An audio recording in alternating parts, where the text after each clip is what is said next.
There's an iPhone sitting on my dining table right now. Brand new, still in the box, still wrapped. The kind of gift most people would be excited about. But I can't even look at it. The candles I lit 3 hours ago have melted into puddles of wax. The jollof rice I spent all afternoon cooking is cold, congealed, ruined. The playlist I carefully put together, the one with all his favorite songs, stopped playing 20 minutes ago. Now, there's just silence. Heavy, suffocating silence. It's 11:47 p.m. He's not coming. Again. But this time, something feels different. This time, I'm not crying. I'm not calling him. I'm not even angry. I'm just sitting here, staring at this expensive piece of metal and glass, and for the first time in 6 months, I'm asking myself a question I've been too afraid to ask. When did I become someone who could be bought? My name is Dara. I'm 28 years old. I live in Uden, a neighborhood where dreams are supposed to come true. And 6 months ago, I thought mine finally had. I met a man who seemed perfect, successful, generous, charming. The kind of man your mother prays you'll bring home. His name is Toby. And this is the story of how I learned that some prices are too high to pay, even when someone else is footing the bill. Let me take you back to the beginning, to the night we met, because that's where it all started. That's where I should have seen the signs. But you know how it is when you're falling. You don't see the ground until you hit it. It was a Friday night in April. My best friend, Nkem, had dragged me to some networking event at a rooftop bar in town. I didn't want to go. I'd had a long week at work, and all I wanted was to go home, take off my bra, and watch Netflix until I fell asleep. But Nkem insisted. She always insists. She's the kind of friend who believes every night out could change your life. And I guess, in a way, she was right. The place was packed. Young professionals everywhere. Everyone dressed to impress. Everyone networking, exchanging business cards, laughing a little too loud at jokes that weren't that funny. I was nursing a glass of Chapman and trying to figure out how soon I could leave without Nkem killing me when I saw him. Toby. He was standing by the bar, talking to a group of men in expensive suits. But he wasn't like them. There was something about the way he carried himself. Confident, but not arrogant. Successful, but not showy. He was wearing a simple white shirt, sleeves rolled up, and he had this smile. God, that smile. The kind that makes you forget you're supposed to be guarding your heart. Our eyes met across the room. I looked away first. I always do. But when I looked back, he was walking toward me. I remember my heart speeding up. I remember thinking I should say something clever, something memorable. But when he got close enough, all he said was, "You look bored." And I laughed. Because it was true. And because his directness caught me off guard. Is it that obvious? I asked. Only to someone who's also trying to figure out how to escape, he said, and that smile got wider. I'm Toby. Dara. We shook hands. His grip was firm. Warm. The kind of handshake that lingers half a second too long. And just like that, we were talking. About everything. About nothing. About how these networking events are always the same. About our jobs, our dreams, the places we wanted to travel. He told me he was an entrepreneur building a tech startup that was just starting to take off. I told him I worked in marketing for a small firm, nothing fancy. Nothing fancy, he repeated. You're literally in the business of making things look good. That's art. No one had ever called my job art before. We talked for 2 hours. I forgot about Nkem. I forgot about leaving. I forgot about everything except the way his eyes lit up when he talked about his business and the way he actually listened when I talked about mine. Really listened. Not the kind of listening men do when they're just waiting for their turn to speak. When the event was winding down, he asked for my number. And when I gave it to him, he didn't play games. He called me right there so I'd have his number too. No ghosting, he said. I hate that game. I believed him. He texted me the next morning. Not 2 days later. Not a week later. The next morning. Good morning, Dara. I really enjoyed talking to you last night. Can I take you to dinner this week? Simple. Direct. No games. I said yes. Our first date was at a nice restaurant in the heart of town. Not too fancy, not too casual. He was on time. He opened doors. He asked me questions about myself and actually remembered the answers. When I mentioned I loved Italian food, he made a mental note. When I told him about my family, he asked follow-up questions. He wasn't just going through the motions. He was present. At the end of the night, he walked me to my car and kissed me on the cheek. Not the lips, The cheek. like he was taking his time, like I was worth the wait. I drove home with butterflies in my stomach. The good kind. The kind that made me believe in possibilities again. The second date was even better.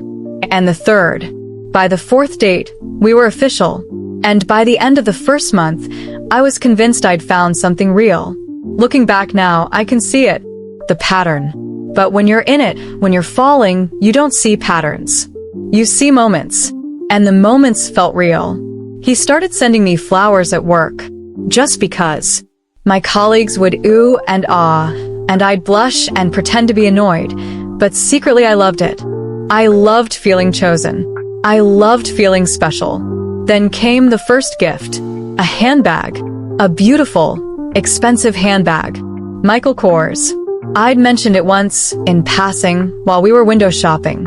I didn't think he was paying attention. But 2 weeks later, it showed up at my office with a note.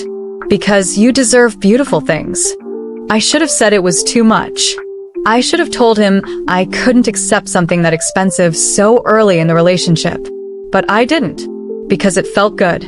Because it felt like love. That's the thing about gifts. They feel like love when you're not paying attention. The gifts kept coming. A bracelet for our 2-month anniversary. A weekend trip to Calabar for my birthday. Designer shoes. Perfume. Each gift more expensive than the last. My friends were jealous. My mother was thrilled. Hold on to this one, she told me. Good men are rare. But somewhere around month 3, something shifted. Subtly at first. So subtle I almost missed it. He started canceling plans. Not often. Just occasionally. A work emergency. A meeting that ran late. An investor he had to meet. Always with an apology. Always with a gift to make up for it. I'm so sorry, babe, he'd say. Let me make it up to you. And then flowers would arrive. Or a gift card to my favorite spa. Or tickets to a show. At first, I understood. He was building a business. I knew that came with sacrifices. I respected his hustle. I admired his ambition. So I smiled and said it was okay. Because I thought it was temporary. I thought once things settled down, once his company was more stable, he'd have more time. But things never settled down. They just got busier. And the gifts got bigger. As if the size of the present could fill the size of the absence. By month 4, I couldn't remember the last time we'd just hung out. No fancy restaurant. No expensive activity. Just us on a couch, watching a movie. Talking. Laughing. Being. I tried to bring it up once. Gently. We were on the phone, one of our late-night calls.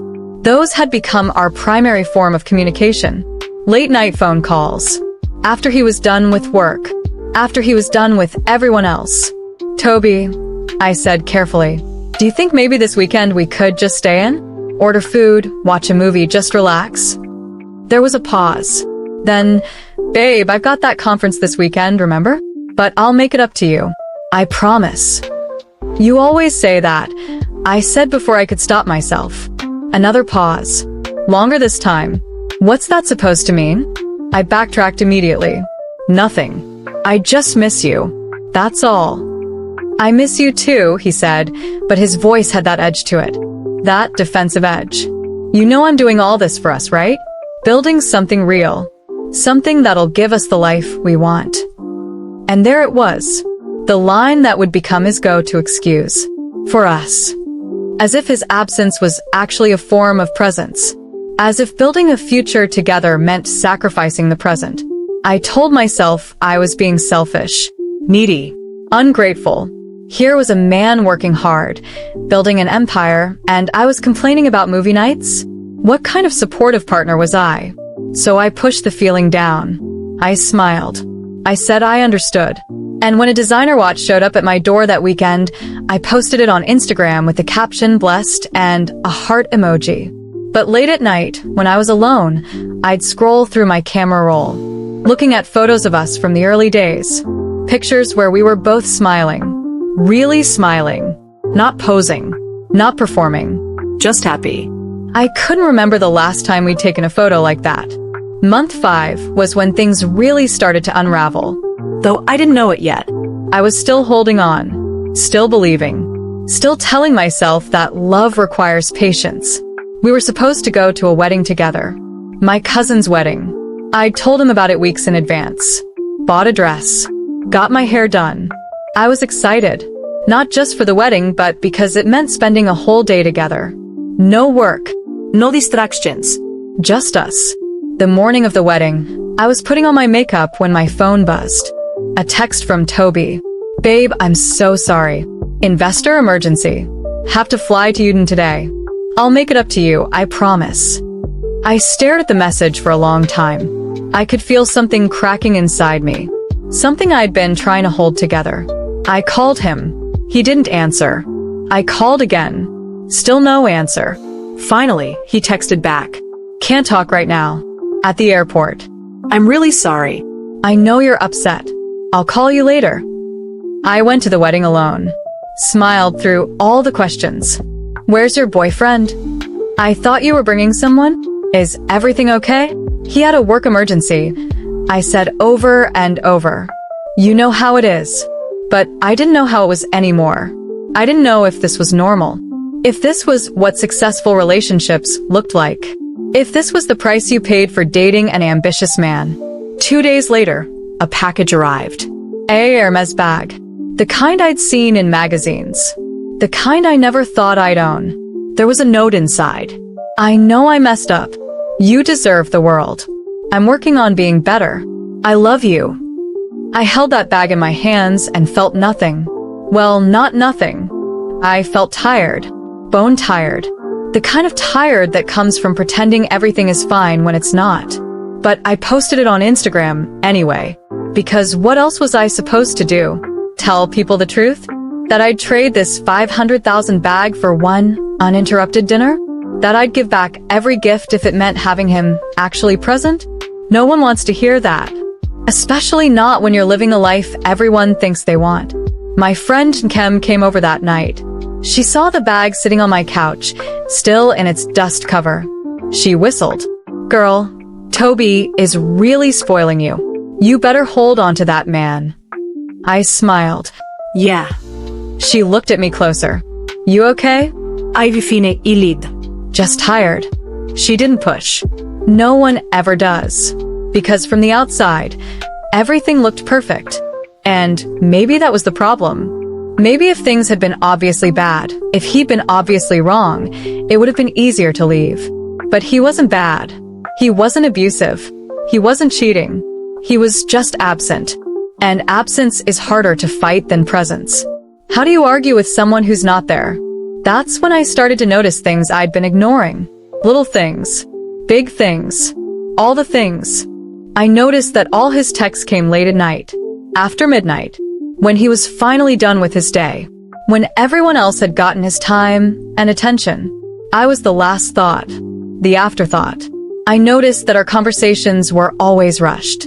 Always interrupted. Always ending with I've got to go, babe. I'll call you later. I noticed that he never invited me to his work events anymore. In the beginning, he'd wanted me there. Come meet my team. Come celebrate with us. But somewhere along the way, I'd been edited out of that part of his life. His work life was separate now. Closed off. And I didn't know why. I noticed that when we did see each other, which was becoming increasingly rare, he was distracted. Checking his phone. Responding to emails. Physically present, but mentally elsewhere. And I noticed that every time I tried to talk about it, every time I tried to express how I felt, he made me feel like I was the problem. Like I was being too needy, too demanding, too ungrateful.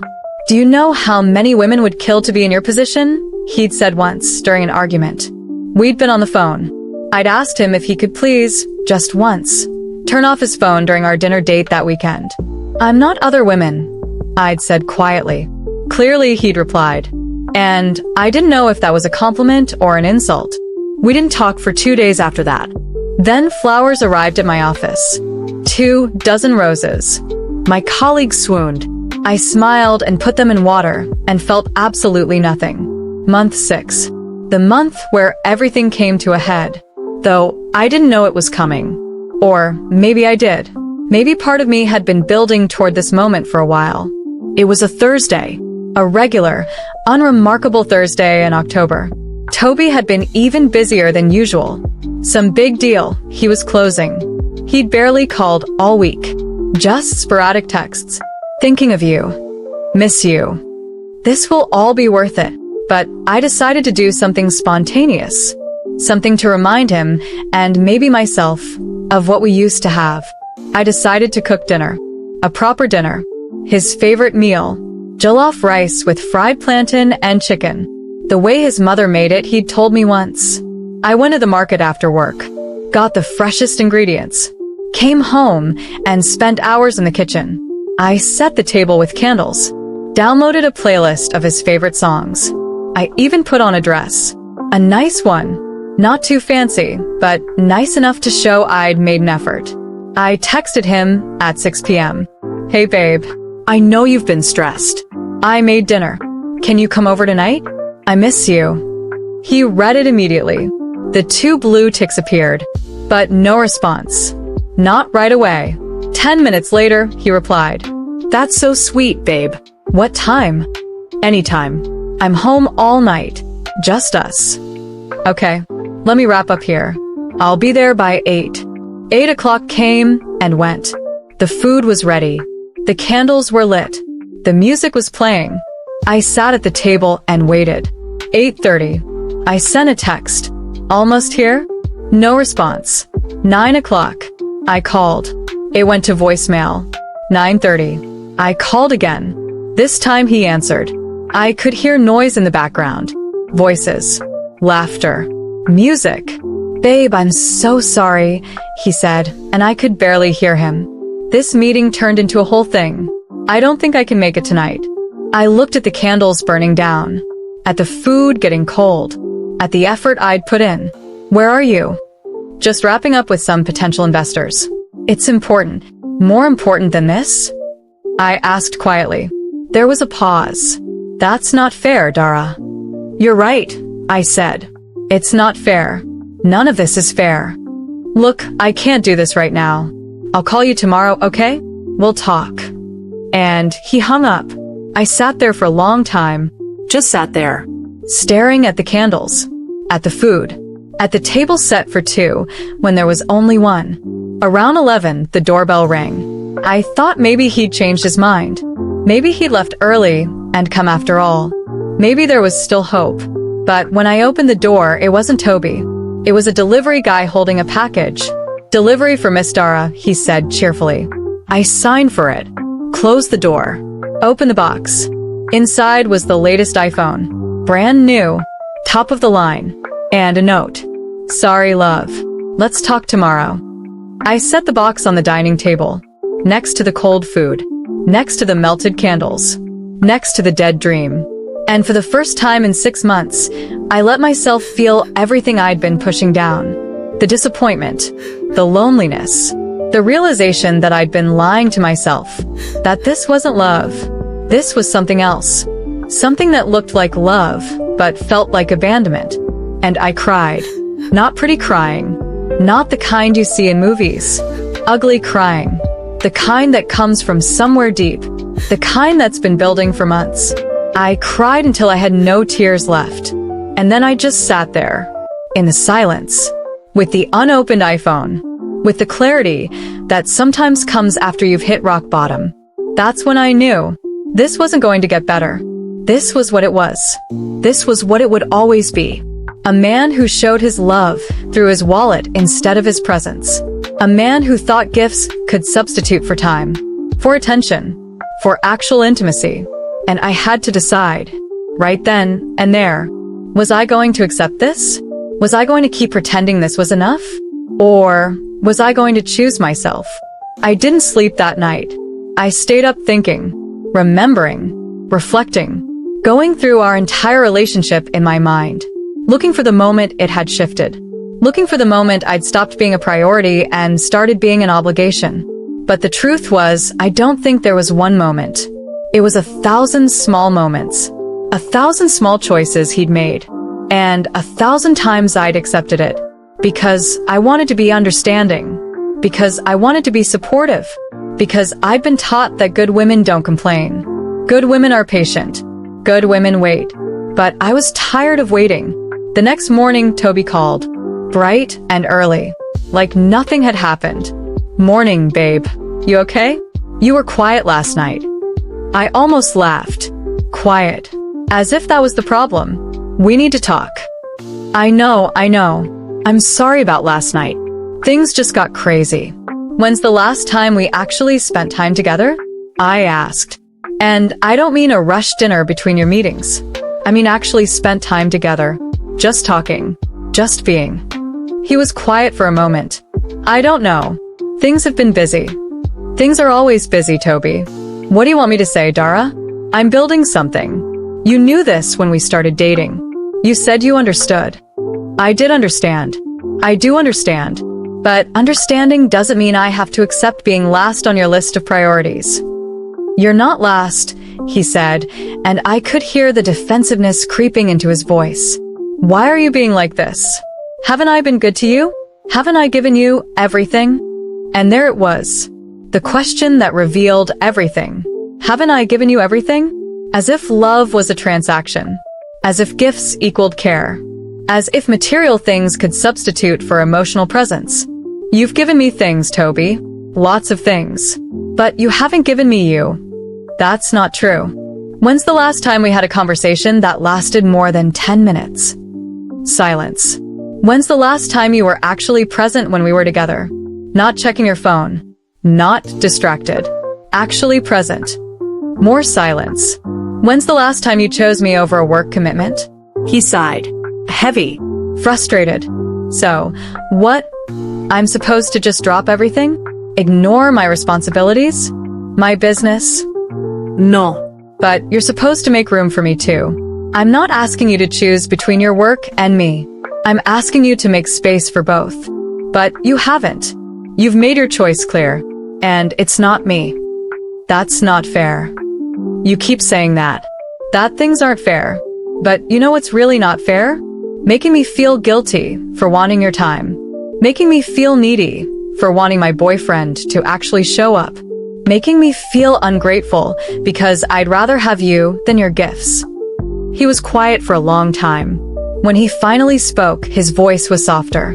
I don't know how to do this, Dara. I don't know how to balance everything. The business, my responsibilities, us. I'm doing the best I can. And for the first time, I heard something in his voice I hadn't heard before. Vulnerability. Honesty.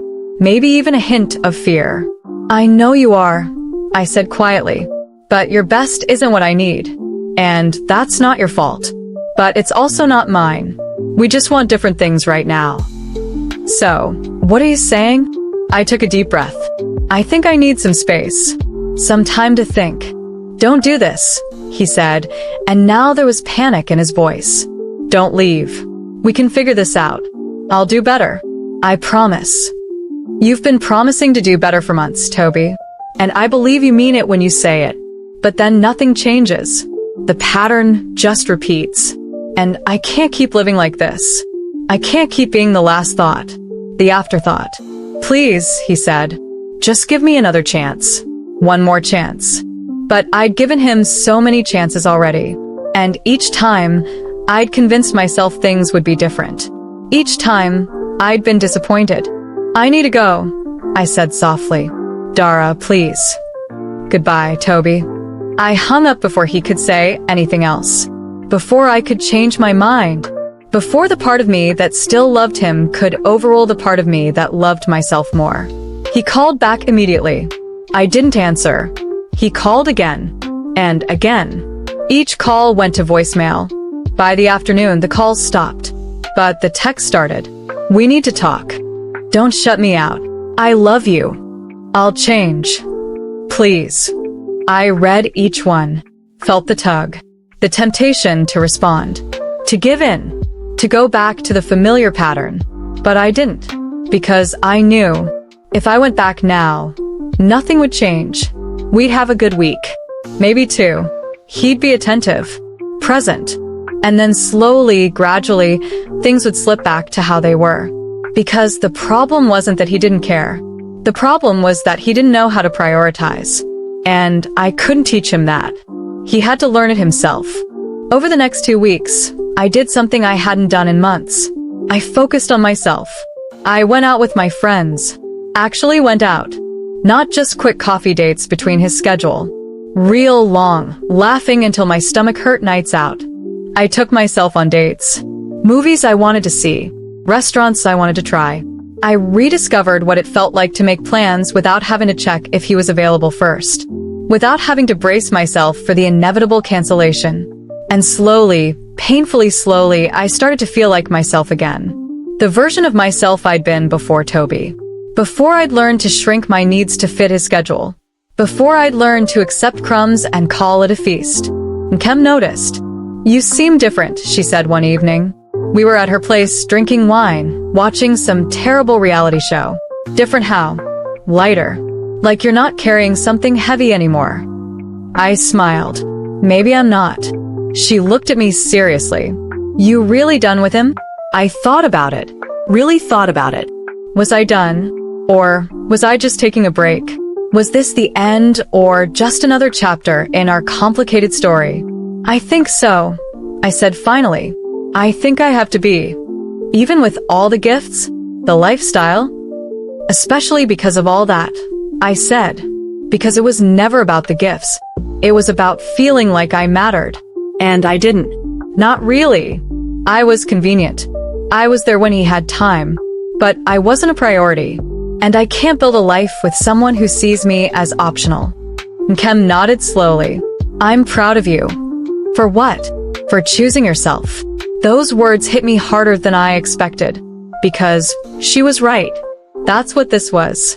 For the first time in my adult life, I was choosing myself. Not being selfish. Not being difficult. Just choosing to value myself as much as I valued others. 3 weeks after our last conversation, Toby showed up at my apartment. Unannounced. On a Saturday morning. I was in my pajamas, hair wrapped, no makeup, watching cooking videos on YouTube. When I opened the door and saw him standing there, my heart did that traitorous thing where it sped up. Because he looked good. He always looked good. And for a second, just a second, I remembered all the reasons I'd fallen for him in the first place. "Hey," he said softly. "Hey, can we talk?" I hesitated. Part of me wanted to say no. To protect myself. To keep the boundary I'd worked so hard to establish. But another part of me needed closure. Needed to hear what he had to say. Needed to see if anything had actually changed. "Okay," I said, and stepped aside to let him in. We sat in my living room. The same living room where we'd spent so many late nights on the phone because he was too busy to come over. The same living room where I'd cried over missed plans and broken promises. "I miss you," he said after a long silence. I didn't respond. Because I missed him too. But missing someone isn't enough. It never is. "I've been thinking a lot," he continued. "About us. About what you said. And you were right. About everything. I wasn't showing up. I wasn't making you a priority. I was so focused on building the business that I forgot why I was building it in the first place." "Why were you building it?" I asked quietly. "For us. For our future. I wanted to be able to give you everything." But I never asked for everything, Toby. I just asked for you. He looked down at his hands. I know that now. And I'm sorry. I'm so sorry. I took you for granted. I thought you'd always be there. I thought as long as I was providing, as long as I was giving you nice things, that would be enough. It wasn't. I know. He looked up at me, and I saw something in his eyes I hadn't seen before. Regret. Real regret. I want to do better. I want to be better. For you. And God, it would have been so easy to believe him. To let those words be enough. To go back to the way things were, and hope that this time would be different. But I'd learned something important in these past few weeks. Hope without action is just fantasy. And I couldn't build a relationship on fantasy anymore. I believe you mean that, I said slowly. I really do. But meaning it isn't the same as doing it. And you've meant it before. You've promised before. And then life gets busy and work gets demanding, and I become the thing you get to when everything else is done. It won't be like that this time. How do I know that? How do you know that? He opened his mouth. Closed it. Opened it again. But no words came out. Because he didn't know. He couldn't promise. Because the circumstances hadn't changed. His business was still demanding. His ambition was still there. And I'd still be competing with all of that for his attention. I love you, he said finally, like that was the answer to everything. I know you do. And I love you too. But love isn't enough if it's not backed up by action. By presence. By consistency. Love isn't just a feeling, Toby. It's a choice. And you have to choose it every day. Not just when it's convenient. Not just when you have time. Every day. I can do that. Can you? Because your business isn't going to get less demanding. Your responsibilities aren't going to disappear. So, what's actually going to change? What are you willing to sacrifice to make this work? And that was the question neither of us wanted to face. Because the answer was probably nothing. He wasn't willing to sacrifice his ambition, his drive, his business. And I wasn't asking him to. But I also wasn't willing to sacrifice my needs anymore. My desire to be valued. To be prioritized. To be seen. We were at an impasse. Two people who loved each other but wanted different things. Or maybe wanted the same things but had different ideas of how to get there. I don't know what you want me to say, he said quietly. I don't want you to say anything. I want you to understand. To really understand why this didn't work. Not so you can fix it, but so you don't repeat the pattern with the next person. There won't be a next person. There will be. And she'll be amazing. And she'll deserve the version of you that's learned from this. The version that knows that presence matters more than presence. He smiled sadly. That's very generous of you. It's not generosity. It's just the truth. We sat in silence for a while. Not uncomfortable silence. Just sad silence. The kind that comes when you both know something is ending but you're not quite ready to let go. I should probably go, he said finally. I nodded. Yeah. He stood up. I walked him to the door. At the threshold, he turned to me. For what it's worth, you are the best thing that ever happened to me. And I'm sorry I didn't treat you like it. Tears pricked my eyes. I'm sorry too. Sorry it couldn't work. Me too. He leaned in and kissed my forehead. Gentle. Final. And then he walked away. I watched him go down the stairs. Watched him get into his car. Watched him drive away. And I closed the door. I didn't cry right away. I just stood there. Processing. Grieving. Acknowledging that this chapter was really, truly over. When the tears finally came, they were different from before. Not desperate tears. Not angry tears. Just sad tears.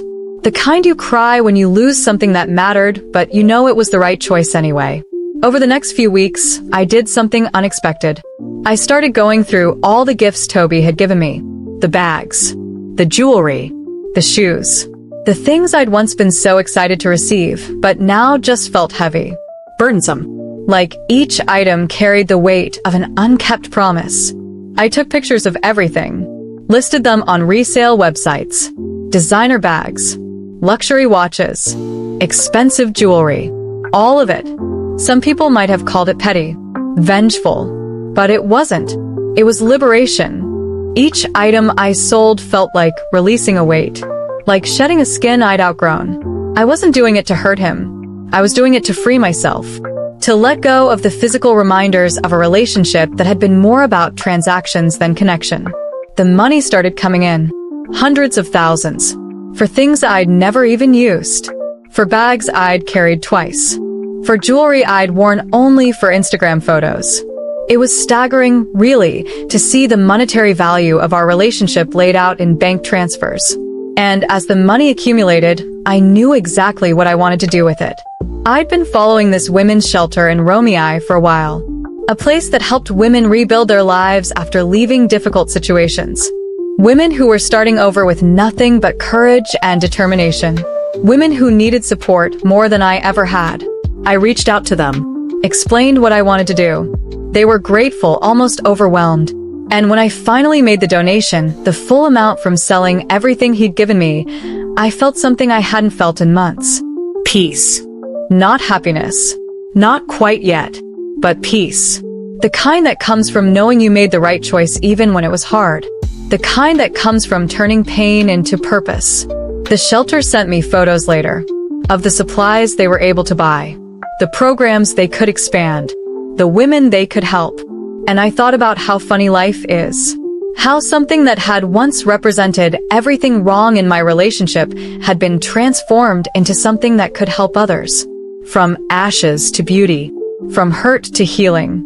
Life moved on. Slowly at first. Then faster.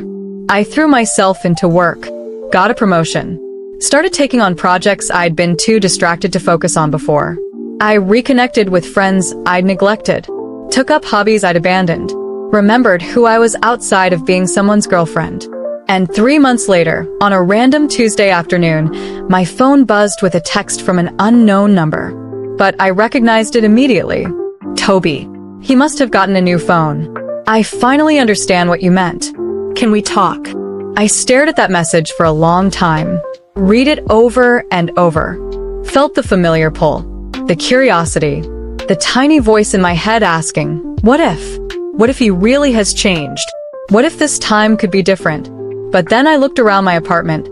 My small, modest, peaceful apartment. At the simple cup of tea on my table. At the book I'd been reading. At the quiet, content life I'd been building for myself. And I realized something important. I didn't want to go back. Not because I didn't love him, but because I loved myself more. I loved the version of myself I was becoming. The version that didn't need validation from expensive gifts. The version that knew her worth wasn't determined by someone else's attention or lack thereof. I looked at his message one more time. Then I set my phone down, face down, on the table, and I picked up my tea. Some messages don't need a response. Some chapters need to stay closed. Some loves need to remain in the past so you can fully step into your future. And as I sat there, sipping my tea, watching the afternoon sun stream through my window, I felt something I hadn't felt in a very long time. Gratitude. Not for the relationship, but for the lesson. Because Toby had taught me something valuable. He taught me that you can't buy connection. You can't purchase presence. You can't substitute material things for emotional intimacy. Love isn't proven through gifts. It's proven through showing up. Through consistency. Through choosing someone even when it's inconvenient. And more importantly, he taught me that I deserved someone who would choose me. Not because I was perfect. Not because I made it easy. But simply because I was worth choosing. A few weeks later, I was at a coffee shop with Nkem. She'd asked about Toby. If I'd heard from him. If I'd responded. He texted. I said simply. And nothing. I didn't respond. She studied my face. How do you feel about that? I thought about it. Really thought about it. I feel okay. Better than okay, actually. I feel free. No regrets. Oh, there are regrets. I regret not speaking up sooner. I regret making myself small to fit into a schedule. I regret all the times I accepted less than I deserved. But I don't regret ending it. That was the rightest thing I've done in a long time. Nkem smiled. Look at you. All grown up and setting boundaries. I laughed. It only took 28 years. Better late than never. We sat in comfortable silence for a moment. Then she asked the question I'd been avoiding. Do you think you'll date again? Eventually? Eventually, I said.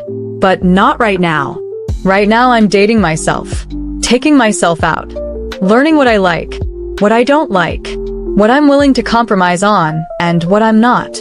I think I need to be comfortable alone before I can be good with someone else. That's very mature of you. Or very traumatized. I joked. She laughed. But then she got serious. You know what I admire about you? You could have stayed.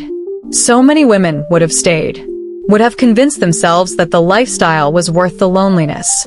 But you chose yourself. That takes courage. Or stupidity. The jury's still out. No, she said firmly. Courage. You chose your peace over his presence. Your worth over his wallet. That's not stupidity. That's self-respect. And maybe she was right. Maybe it was courageous. Or maybe it was just survival. Maybe I'd finally reached the point where staying hurt more than leaving. Where settling felt worse than being alone. Whatever it was, I was glad I'd done it. Months passed. Then a year. Life continued its steady rhythm. I dated a little. Nothing serious. Just casual connections. Learning what I wanted. What I didn't want. What green flags looked like, and what red flags I'd ignored before. I became that friend. The one other women came to for advice about their relationships. The one who would listen without judgment and then gently, carefully, ask the hard questions. But does he show up? Does he make time? Does he prioritize you? And more often than not, I'd watch their faces fall as they realized their relationship looked a lot like mine had. Material comfort. Emotional scarcity, lots of gifts, not enough presence. I never told them what to do. That wasn't my place. But I'd share my story, and I'd remind them that they deserved to be chosen. That love without presence was just an expensive form of loneliness. Some listened, some didn't. That was okay. Everyone's journey is their own. Everyone has to learn their lessons in their own time. But I was grateful mine had come when it did. Before I'd wasted more years. Before I'd convinced myself this was as good as it gets. Before I'd given up entirely on the possibility of something real. One evening, almost 2 years after my last conversation with Toby, I was leaving a work event when I saw him. Across the room. He was with a woman. Laughing. Engaged. Present in a way he'd never been with me. And for a split second I felt it. The stab of jealousy. The question. Why her and not me? What did she have that I didn't? But then I took a breath. Let the feeling pass. Reminded myself of the truth. It wasn't about me. It wasn't about her. It was about timing. About growth. About him learning the lessons he needed to learn. And maybe, just maybe, he had. I hoped so. I really did. Not because I wanted him back, but because I wanted him to be happy. To find what he was looking for. To become the man he needed to be. As I walked out of that venue into the cool night air, I realized something. I didn't feel anything. No longing. No regret. No what ifs. Just peace. Genuine, deep, settled peace. And I thought about that girl from 2 years ago. The one crying over cold jollof rice and an unopened iPhone. The one who thought her worth was tied to someone else's attention. The one who would have done anything to make that relationship work. I wish I could go back and tell her what I know now. That she's enough. Just as she is. That she doesn't need expensive gifts to prove her value. That the right person won't make her feel like she's asking for too much when all she wants is basic presence. But I can't go back. None of us can. We can only move forward. Learning. Growing. Becoming. And as I walked to my car, I smiled. Because I was finally becoming the woman I was always meant to be. Not defined by a relationship. Not validated by someone else's choices. Just me. Whole. Complete. Enough. The journey from heartbreak to healing isn't linear. There are setbacks. There are moments of doubt. There are nights when you wonder if you made the right choice. If maybe you were too harsh. Too demanding. Too unwilling to compromise. But then morning comes, and you wake up in your peaceful apartment, and you make your tea, and you go about your day, and slowly, gradually, those doubts fade, replaced by certainty, by confidence, by self-love. I won't lie and say I have it all figured out now. I don't. I still have moments of loneliness. Still wonder sometimes what it would be like to have a partner.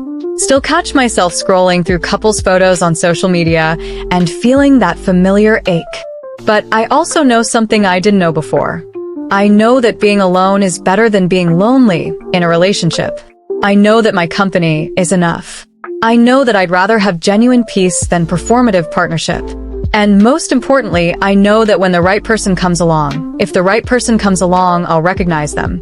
Not by their gifts, not by their words, but by their actions, by their consistency, by the way they show up day after day, even when it's not convenient. Because love, real love, isn't about grand gestures. It's not about expensive gifts or elaborate surprises. It's about the small, everyday choices. The text in the middle of the day just to check in. The plans that don't get canceled. The presence that doesn't need to be purchased. It's about someone seeing you, truly seeing you, and choosing to stay. Not because you make it easy. Not because you demand nothing. But because they genuinely want to be there. In the boring moments. In the difficult moments. In all the moments. That's what I'm holding out for now. Not perfection. Not fantasy. Just someone who shows up. Someone who knows that time is the most valuable thing they can give. Someone who understands that presence is the ultimate present. And until that person comes, I'm showing up for myself. I'm choosing myself. I'm being the partner to myself that I wish someone else had been. I'm taking myself on dates. I'm buying myself flowers. I'm investing in my dreams. I'm building a life I'm proud of. A life that's full and rich and meaningful, with or without a romantic partner. Because that's the final lesson Toby taught me, though I don't think he meant to. You can't find completion in another person. You have to find it in yourself first. You have to be whole on your own. And then, if you're lucky, you find someone who's also whole. And you create something beautiful together. Not because you need each other, but because you choose each other. So this is my story. The story of how I learned that some prices are too high to pay, even when someone else is footing the bill. The story of how I discovered that my worth isn't measured in designer bags and expensive jewelry. The story of how I chose peace over presence, presence over performance, myself over settling. It's not a fairy tale ending. There's no knight in shining armor. No wrapped up with a bow resolution. But it's real. It's honest. It's mine. And maybe that's enough. Maybe that's more than enough. Maybe that's everything. To anyone listening who's in a similar situation, who's wondering if they're asking for too much, who's being told they're being unreasonable for wanting basic emotional presence, I want you to hear this. You're not asking for too much. You deserve to be chosen. You deserve someone who shows up. Not just when it's convenient. Not just when they feel like it. But consistently, reliably, genuinely. Don't settle for someone who makes you feel like your needs are burdens. Don't accept crumbs and call it a feast. Don't convince yourself that material comfort is worth emotional starvation. You deserve more. You deserve better. You deserve someone who knows that their presence is the greatest gift they can give. And if that person isn't in your life right now, be that person for yourself. Show up for yourself. Choose yourself. Build a life you love.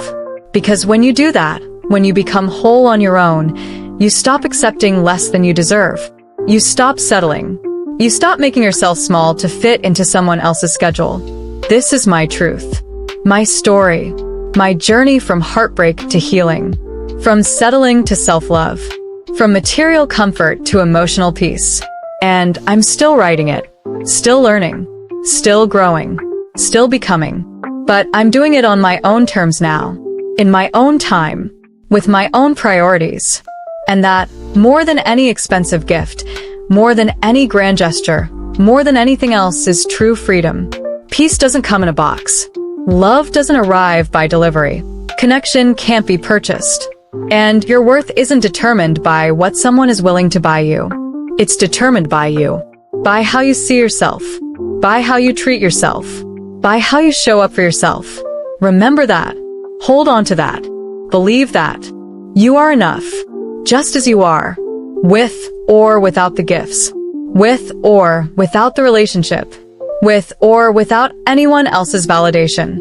You are enough. And when you truly believe that, when you internalize that, everything else falls into place. That's my story.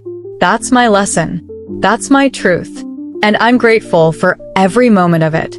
Even the painful ones. especially the painful ones, because they taught me what I needed to learn. They showed me who I needed to become. So thank you, Toby, for the lessons, for the growth, for teaching me, however unintentionally, that love is presence. That connection matters more than comfort. That showing up is the only gift that truly counts. I wish you well. I hope you've learned too. I hope you're showing up for someone the way you couldn't show up for me. But more than that, I hope you're showing up for yourself.